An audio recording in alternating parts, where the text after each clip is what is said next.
अत्यंत चीड आणणारा मालेगाव तालुक्यातील डोंगराळे गावातील प्रकार संदर्भात कोर्टात खटला चालू होऊन एकामागे एक साक्षीदार तपासले जात आहे। या संदर्भात वेळोवेळी संपूर्ण माहिती प्रबंधभूमीतर्फे प्रसारित करण्यात येत आहे। आजही या खटल्यासंदर्भात कोर्टात काय झाले, या संदर्भात विशेष सरकारी वकील ॲडव्होकेट उज्ज्वल निकम काय बोलले बघा सविस्तर फक्त प्रबंधभूमीवर।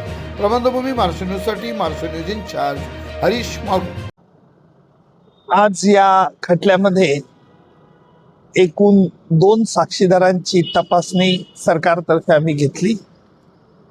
त्यातील मयत पीडित मुलीचे कपडे ज्या महिला पोलीस पाटील यांनी रात्रीच्या वेळेला मालेगाव येथे नाशिक सामान्य रुग्णालयामधून घेऊन आले होते आणि त्यांनी त्या दुसऱ्या दिवशी पोलीस तपास अधिकारी बाविस्कर यांच्यासमोर हजर केले।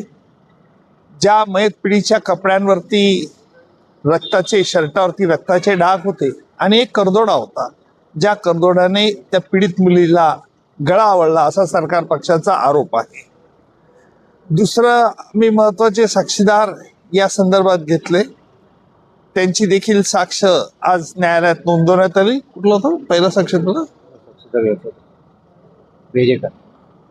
दी पंच विटनेस की ज्यांच्या समोर आरोपीने त्याच्या घरातील जे रक्ताळलेले कपडे होते ते काढून गेले आणि याच कपड्यांवरती जे आरोपीच्या घरामध्ये जे कपडे पोलिसांनी जप्त केले त्या कपड्यांवरती मयत पीडित मुलीचा DNA ग्रुप मिळाला आहे।